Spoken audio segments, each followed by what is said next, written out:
Hi viewers, I am Sahiti Srinivas, a spoken English trainer, English lecturer and teacher trainer for over 2 decades. Welcome to my channel SIES, Sahiti's Institute of English and Soft Skills. Basic knowledge spoken English lesson 3కి స్వాగతం. Basic నాలెడ్జ్కి సంబంధించిన spoken English lesson 1, lesson 2 వీడియోలు కూడా చూడండి. ఏ language నేర్చుకోవాలన్నా ఆ లాంగ్వేజ్కి సంబంధించిన మొత్తం basic knowledge ఉంటే ఆ లాంగ్వేజ్ నేర్చుకోవడం చాలా తేలికవుతుంది. అందుకే నేర్చుకోమని చెప్తున్నాను ఫ్రెండ్స్. ఈ లెసన్లో సెంటెన్స్ 3 బేసిక్ ఎలిమెంట్స్ గురించి నేర్చుకుందాం. బేసిక్ ఎలిమెంట్స్ అంటే సెంటెన్స్ ఏర్పాటు చేయడానికి 3 ముఖ్యమైనటువంటి భాగాలు ఉంటాయి. అవి సబ్జెక్ట్, వెర్బ్, ఆబ్జెక్ట్. వాటి గురించే ఈ వీడియోలో నేర్చుకుందాం. సెంటెన్స్కు సంబంధించి సబ్జెక్ట్ అంటే what the verb tells about అని కానీ, who we speak about or write about అని కానీ, what we speak about write about అని కానీ చెప్పొచ్చు. అంటే సెంటెన్స్లో ఉన్నటువంటి వెర్బు దేని గురించి, ఎవరి గురించి అయితే తెలియజేస్తుందో దాన్ని సబ్జెక్ట్ అని చెప్పొచ్చు.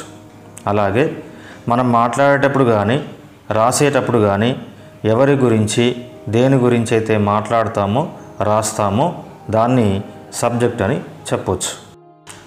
ఈ సబ్జెక్టుకు సంబంధించి చాలామందిలో సబ్జెక్ట్ అంటే కర్త అని, కర్త అంటే పనిచేసేవాడని, పనిచేసేవాడు డూయర్ కనుక సబ్జెక్టు డూయర్ అవుతుందని చెప్పి భావిస్తున్నారు.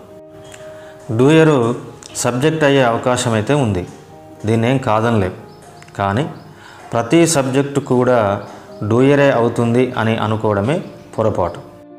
ఈ సబ్జెక్టు డూయర్కు సంబంధించిన మరింత స్పష్టత కోసం ఒక ఉదాహరణ ద్వారా పరిశీలిద్దాం. అదేనండి మనకు బాగా పరిచయం ఉన్నటువంటి సెంటెన్సే, రాముడు రావణుని చంపెను. ఈ సెంటెన్స్లో పని చంపడం అది రాముడే చేస్తున్నాడు కనుక చంపెను అనేటువంటి పదం వెర్బుగాను, రాముడు అనేటువంటి పదం సబ్జెక్టుగాను తీసుకుంటున్నాం. ఇక్కడ రాముడు పని చేస్తుండడం వల్ల డూయర్గా చెప్పుకుంటున్నాం. ఈ లెసన్ ప్రారంభంలో సబ్జెక్టు గురించి చెప్పినప్పుడు వెర్బు ఎవరి గురించి అయితే తెలియజేస్తుందో, మనం ఎవరి గురించి అయితే మాట్లాడతామో వారు సబ్జెక్ట్ అని చెప్పుకున్నాం. ఇక్కడ ఈ సెంటెన్స్లో చంపెను అనే వెర్బు రాముని గురించి చెప్పడం వల్ల, మనం మాట్లాడేది రాముని గురించి అవడం వల్ల రాముడు సబ్జెక్ట్ అవుతున్నాడు. దీనికి తోడు పని కూడా రాముడే చేస్తుండడం వల్ల రాముడు డూయర్ కూడా అవుతున్నాడు. అంతేగాని రాముడు డూయర్ అవ్వడం వల్ల రాముడు సబ్జెక్టు కాలేదు. వెర్బు రాముని గురించి చెప్పడం వల్ల, మనం రాముని గురించి మాట్లాడుతుండడం వల్లనే రాముడు సబ్జెక్ట్ అవుతున్నాడు. ఈ ఉదాహరణతో కూడిన వివరణ సబ్జెక్టుకు సంబంధించి మీకు అర్థమైందని నేను భావిస్తున్నాను. అయితే నా అనుభవంలో క్లాస్లో సెంటెన్స్ బేసిక్ ఎలిమెంట్స్ను ఐడెంటిఫై చేయమని అడిగినప్పుడు సబ్జెక్టును ఐడెంటిఫై చేసేటప్పుడు చాలామంది ఇబ్బంది పడుతుండడం నేను గమనించాను.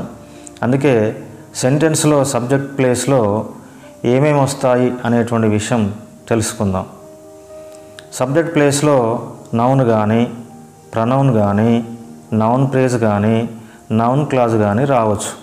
వీటికి సంబంధించిన పూర్తి వివరణ ముందు క్లాసెస్లో మీరు నేర్చుకుంటారు. ప్రస్తుతానికి ఈ అవగాహన సరిపోతుంది.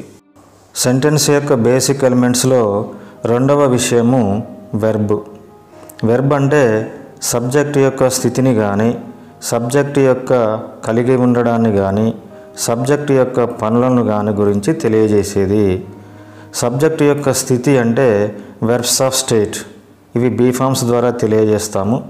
సబ్జెక్ట్ యొక్క కలిగి ఉండడము అంటే వెర్బ్స్ ఆఫ్ పొసెషన్, ఇవి హ్యావ్ ఫార్మ్స్ ద్వారా తెలియజేస్తాము. సబ్జెక్ట్ యొక్క పనులు అంటే వెర్బ్స్ ఆఫ్ యాక్షన్స్, వీటిని conjugation of verbs V1, V2, V3ల ద్వారా తెలియజేస్తాము. ఈ సెంటెన్స్ ఫార్మేషన్లో వెర్బ్ అనేది చాలా కీలకము. ఇది టెన్సెస్ అనేటువంటి సబ్జెక్టు సహాయంతో ఉపయోగించగలుగుతాము. అయితే ముందు క్లాసెస్లో ఈ యొక్క వెర్బ్కు సంబంధించి, టెన్సెస్కు సంబంధించి ఎక్కువగా నేర్చుకుంటాము. ప్రస్తుతానికి ఈ అవగాహన సరిపోతుంది. సెంటెన్స్ బేసిక్ ఎలిమెంట్స్లో మూడవ అంశము ఆబ్జెక్ట్. ఆబ్జెక్ట్ అంటే వెర్బ్ ద్వారా కలిగిన ఫలితాన్ని తీసుకునేది లేదా స్వీకరించేది, అంటే receiver of the result of the verb, లేదా వెర్బ్ చేత గవర్న్ చేయబడినటువంటి నౌన్ను కానీ, ప్రనౌన్ను కానీ, నౌన్ ఫ్రేజ్ను కానీ, నౌన్ క్లాజ్ను కానీ ఆబ్జెక్ట్ అంటాము. ఇది 3 రకాలుగా ఉంటుంది: direct object, indirect object or object to a preposition. ఈ సెంటెన్స్ బేసిక్ ఎలిమెంట్స్ తీసుకొని సెంటెన్సెస్ తయారు చేస్తాము. ఈ బేసిక్ ఎలిమెంట్స్ను ఒక క్రమ పద్ధతిలో అమర్చినట్లయితే ఒక సెంటెన్స్ తయారవుతుంది.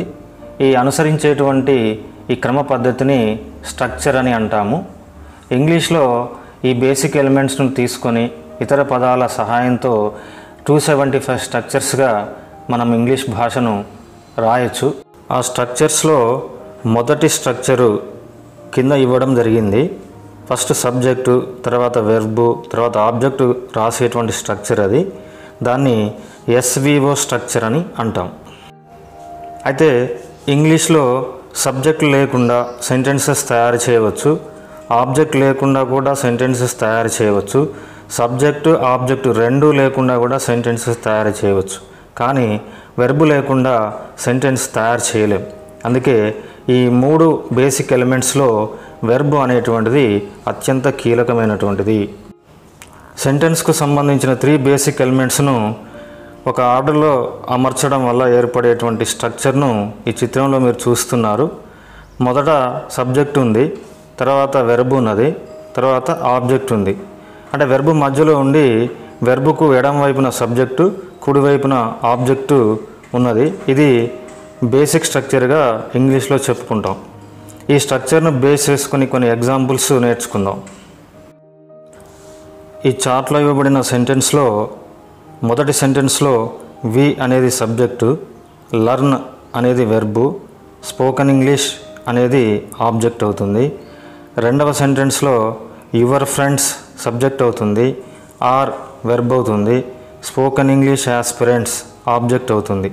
మూడవ సెంటెన్స్లో డూయింగ్ ఎక్సర్సైజ్ వరకు సబ్జెక్ట్ అవుతుంది, ఈజ్ వెర్బ్ అవుతుంది, హిజ్ హ్యాబిట్ అనేది ఆబ్జెక్ట్ అవుతుంది.